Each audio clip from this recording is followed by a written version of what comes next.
Saudações a vocês que acompanham este canal, sejam bem-vindos ao PL MMA 142, o primeiro PL MMA do ano da graça de 2020. Tendo-se em vista que o PL MMA começou no dia 2 de janeiro de 2019, é uma iniciativa que dura pouco mais de um ano. Neste vídeo, vamos continuar nossa série dedicada a leituras acompanhadas de comentário das meditações de Marco Aurélio, falando de mais 4 dessas meditações do livro 11, isto é, capítulos ou entradas 9, 10, 11 e 12. Como sempre, fazendo uso da tradução em domínio público de Dona Virgínia de Castro e Almeida e também, como sempre, deixando à disposição dos espectadores, dos que vierem a ter a este canal, a possibilidade de acompanhar aquilo que for lido e discutido ao longo dos próximos minutos, porque o trecho em questão fica transcrito na área de descrição do vídeo. Então, sem mais delongas, vejamos o que Marco Aurélio deixou escrito de si para si neste ponto das suas meditações. Livro 11, capítulo 9, entrada número 9. 9. Como os que erguem obstáculos no caminho da tua razão firme não poderão desviar-te de procederes bem, do mesmo modo que não te impeçam de ser benévolo para com eles. Pelo contrário, conserva cuidadosamente estes 2 preceitos: firmeza inabalável no raciocínio e nas ações, e doçura inabalável para com aqueles que tentem levantar obstáculos no teu caminho ou te causem qualquer outro desgosto. Porque é fraqueza indignares-te contra eles, tanto como renunciares à tua ação e cederes aos seus golpes. Igualmente são desertores o soldado que foge e o homem que se afasta daqueles de quem a natureza fez parentes e amigos. É mais uma meditação de Marco Aurélio que tem por tema a possibilidade de que os outros, aqueles com os quais ele convivia, e sendo nós pessoas interessadas nesta maneira de pensar e proceder, aqueles que nós temos à nossa volta, podem criar obstáculos, podem produzir situações difíceis. Os que erguem obstáculos no caminho da tua razão firme, orthos logos, portanto, no caminho do seu proceder segundo a natureza, da melhor maneira possível, não tem o poder, não tem o condão, não tem a possibilidade de desviar-te de procederes bem. Por quê? Segundo os estoicos, nós sempre agimos com referência aos julgamentos que fazemos das coisas e não relativamente às coisas em si. Sempre nós nos motivamos por aquilo que formamos dentro de nós em termos de julgamentos, em termos de opiniões. As pessoas que criam obstáculos fazem isso e só conseguem nos atingir quando nós julgamos que esses obstáculos são muito grandes ou intransponíveis, ou que a ação que nós empreendíamos não vale mais a pena, etc, etc. De todo modo, esse ato de resistência ou de desistência mesmo por parte de nós nasce internamente, vem de dentro do indivíduo.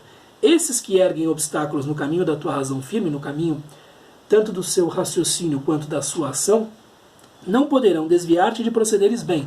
Ninguém pode impedir você de agir da melhor maneira possível, dadas as circunstâncias. Ninguém tem esse poder. Ah, mas vamos supor alguém que foi atingido duramente por um acidente, que está numa cama, enfim, razoavelmente incapacitado.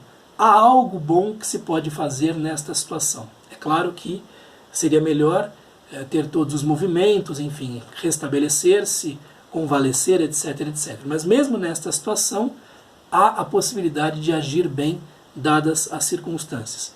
E, de todo modo, Marco Aurélio, quando pensa na sua própria situação, quando pensa nas circunstâncias em que estava inserido, via que existiam muitas pessoas em torno dele que talvez não tivessem as melhores intenções, que talvez quisessem criar intrigas, quisessem criar obstáculos ao seu governo, ao seu mando, E o que Marco Aurélio diz de si para si é que estas pessoas não têm o poder de impedi-lo de agir bem. Do mesmo modo que não te impeçam de ser benévolo para com eles. Mas isto não basta. Reconhecer que estas pessoas não têm esse poder não basta. É necessário reconhecer a maneira socrática que estas pessoas agem mal por ignorância do bem, por não terem penetrado profundamente na natureza do bem e não poderem, portanto, se beneficiar deste contato.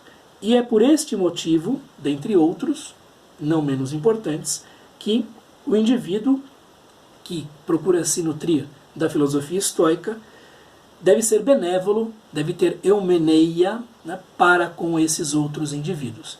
Também pelo fato de esses indivíduos serem concidadãos deste que procura seguir o caminho do estoicismo na grande cosmópolis, na grande cidade que é composta de seres humanos e de deuses. Sendo concidadãos, sendo, portanto, parentes e mesmo irmãos nossos, a benevolência, a eumeneia, a boa relação, o bom tato são coisas necessárias. Pelo contrário, que esses indivíduos não o tornem mais áspero, não o tornem mais intratável, não o irritem, não o exasperem, Marco Aurélio. Conserva cuidadosamente estes dois pretextos. Estas duas coisas devem ser mantidas ao mesmo tempo.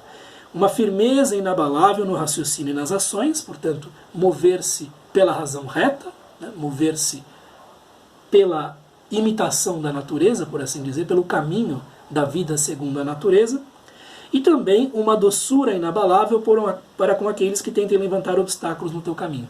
Porque estas duas coisas são necessárias, tanto um apego à veracidade, que é algo próprio da natureza, quanto agir com justiça, com respeito, com bons sentimentos relativamente àqueles que estejam à nossa volta.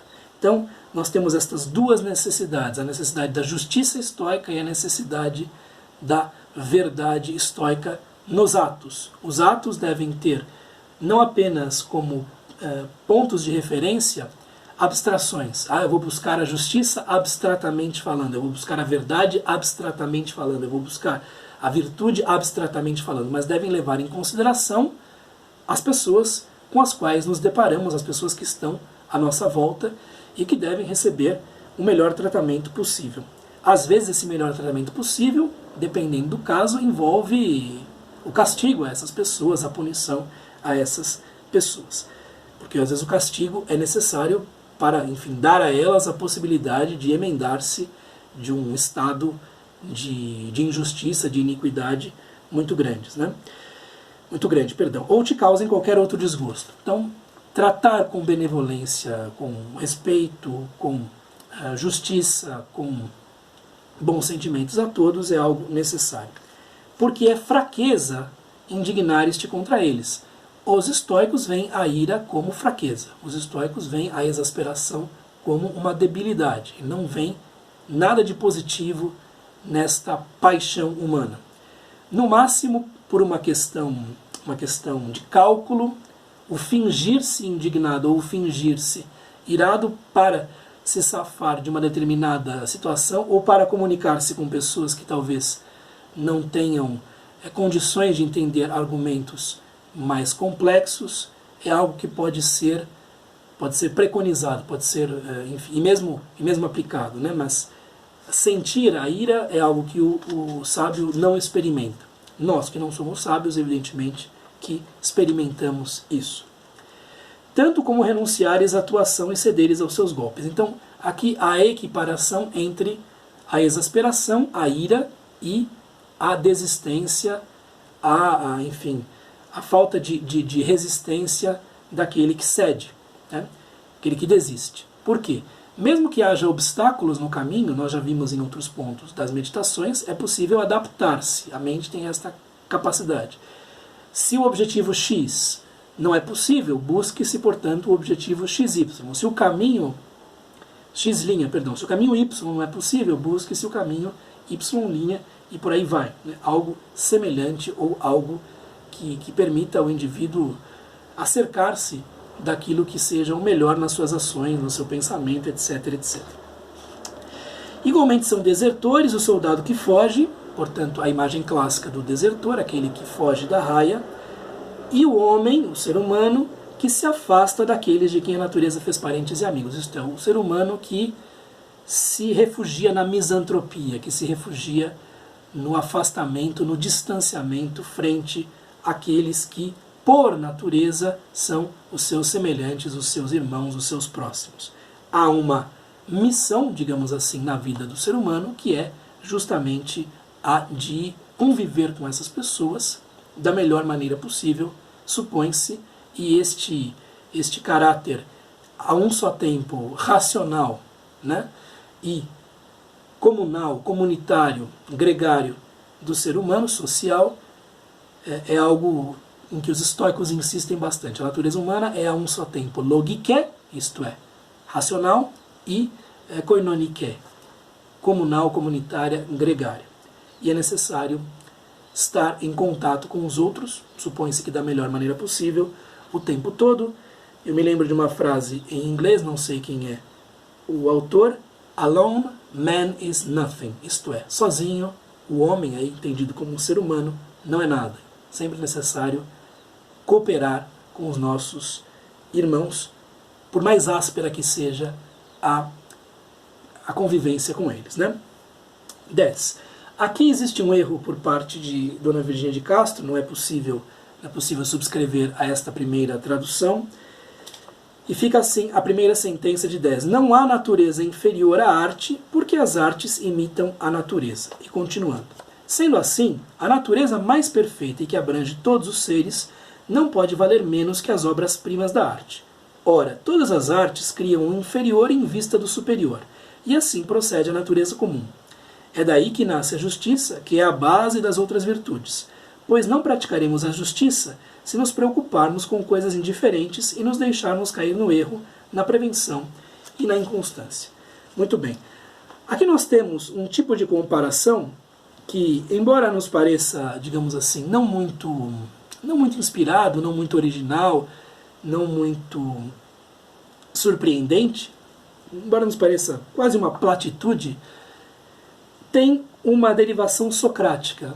Em diversos dos diálogos platônicos, em especial dos primeiros, em que se vê a impressão, os vestígios, né, de Sócrates de maneira mais clara, nós temos Sócrates tentando criar paralelos entre o modo como a natureza age e o modo como os artesãos agem. Às vezes é difícil notar exatamente o que faz a natureza, de modo que observar o que o ser humano faz em termos de criação nos dá uma pista do que seja esse movimento misterioso da natureza que produz sempre o novo segundo certas leis que são sempre as mesmas, imutáveis e que vêm, por assim dizer, do âmago do próprio cosmos. Observar, portanto, as artes nos dá pistas sobre o modo como a natureza opera. Não há natureza inferior à arte, de modo nenhum pode haver, porque a natureza é imitação da arte. Aristóteles já insistia neste ponto, porque as artes imitam a natureza, portanto a natureza é aquilo que é original, e as artes, imitação, a imitação não pode ser superior ao que é original. Sendo assim, mas é possível olhar para essas imitações e depreender coisas a partir daí. Sendo assim, a natureza mais perfeita e que abrange todos os seres, portanto a natureza universal, o mais abrangentemente concebida possível, e que abrange todos os seres, não pode valer menos que as obras-primas da arte. É uma consequência, não nos parece um passo difícil de seguir, né? Então, aquilo que é natural não pode valer menos que aquilo que é artificial, produzido pelo engenho humano, né? Ora, todas as artes criam o inferior em vista do superior. O que é que nós observamos nas artes? Que existem procedimentos inferiores, mais básicos, e procedimentos superiores. Por exemplo, na pintura. Antes de haver o próprio ato de se passar a tinta sobre uma tela, com um pincel, com, enfim, qualquer coisa do tipo, né, com os dedos, há um processo mais básico de preparação das cores. O pintor precisa escolher os pigmentos que ele vai usar, misturá-los, colocá-los, enfim, num godê, num potes, qualquer coisa assim, e é um procedimento mais básico, tido como inferior, mas que é preparatório para o que ele vai fazer depois. Nesta meditação em particular, o que é tido por inferior não é exatamente inferior, ele é simplesmente mais básico, ele é simplesmente de uma característica preliminar, por assim dizer, né? E assim procede a natureza comum, isto é, há processos que são anteriores a outros processos mais refinados e que produzem propriamente enfim, aquilo que é a criação, aquilo que é o mais observável na natureza, certo? Mas há uma relação de causa e efeito e de ligação muito profunda entre essas coisas, né? É daí que nasce a justiça, que é a base das outras virtudes. Então, o que é que vai ser a comparação de Marco Aurélio neste ponto? E é algo que vem nem tanto, digamos assim, de uma ortodoxia estoica, mas da sua própria observação, da sua própria opinião.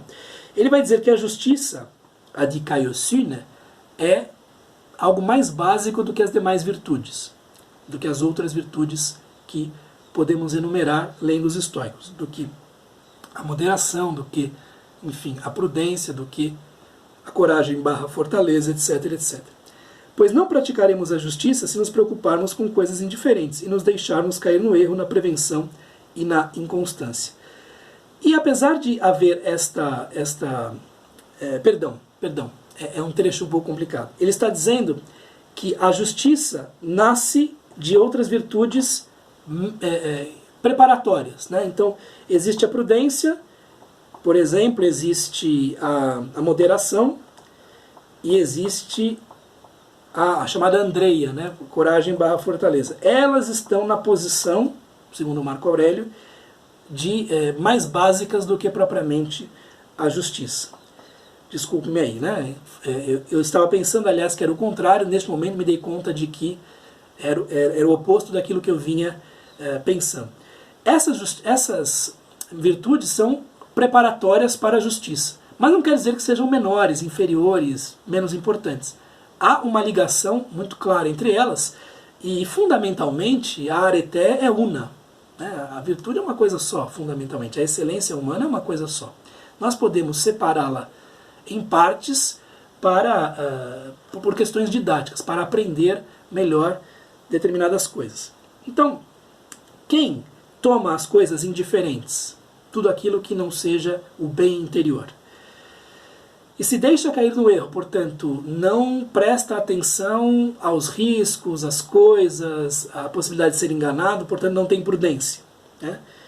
Quem cai na prevenção, isto é, quem não pratica a moderação ou a inconstância, né? A prevenção aqui é algo que tem a ver com o medo, com, enfim, o fato de temer as coisas, né? Portanto, a Andreia é a virtude correspondente a isso, e a inconstância tem a ver com a falta de moderação, suponho. Nós podemos ver as outras virtudes aqui, né, como preparatórias para a justiça. A justiça sendo um passo posterior, depois que você entende como navegar pela realidade, é que vai ter a oportunidade de compreender como lidar com os seus semelhantes. Okay? Desculpem-me a relativa confusão desta explicação do item 10. 11. Inquietas-te procurando ou evitando muitas coisas, porém, se não são elas que vêm ter contigo, mas sim tu que vais ao seu encontro, julga-as com serenidade e ficarão imóveis, e ninguém mais te verá procurar ou fugir. Aqui a ideia tem a ver com a possibilidade que a filosofia estoica promete da ataraxia, da imperturbabilidade, da ausência de paixões, e Marco Aurélio reconhece-se aquém deste ideal, né, dizendo inquietas te procurando ou evitando muitas coisas. É o desejo e é a aversão. Então você continua desejando muitas coisas exteriores, Marco Aurélio continua fugindo a muitas coisas exteriores. Então isso produz inquietação, produz perturbação.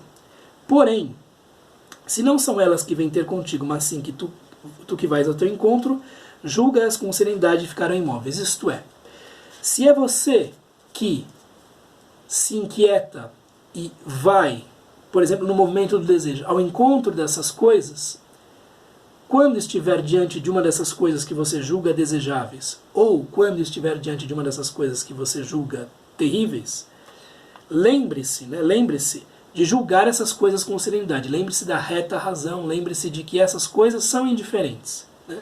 E elas ficarão imóveis, sem dizer nada de sedutor para você. Elas ficarão ali, né?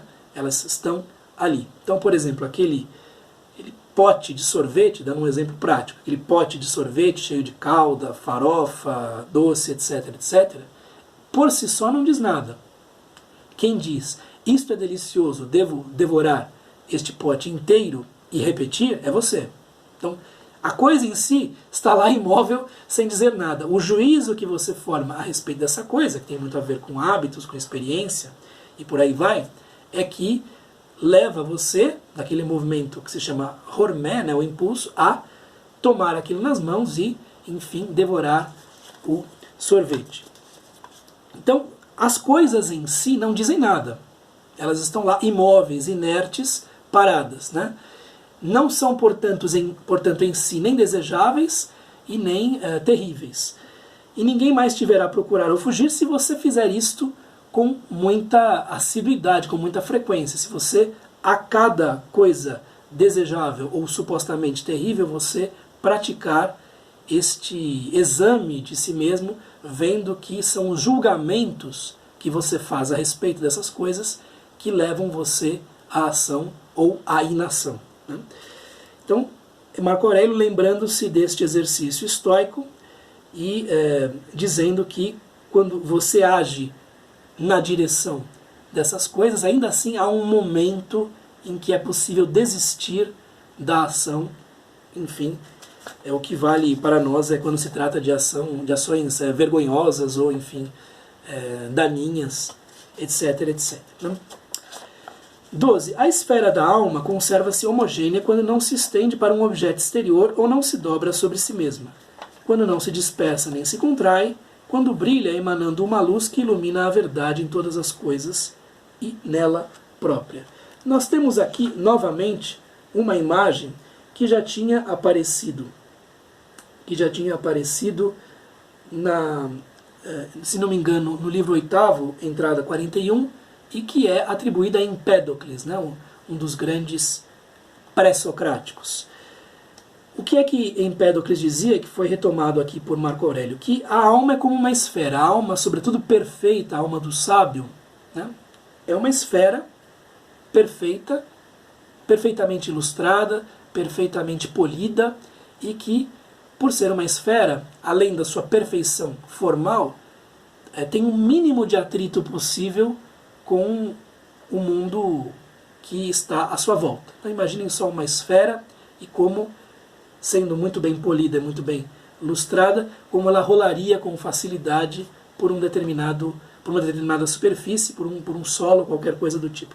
Então a esfera da alma conserva-se homogênea. A esfera mantém a sua concretude, mantém a sua esfericidade, a sua forma, né?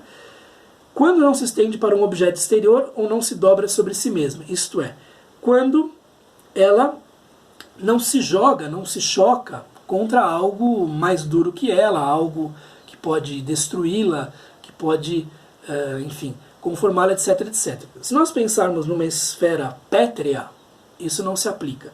Mas como a alma é dotada de uma maleabilidade, de uma ductibilidade, essa esfera seria algo, enfim, esponjoso talvez, uma espécie de esfera de espuma que poderia conformar-se a um meio que fosse um tanto hostil.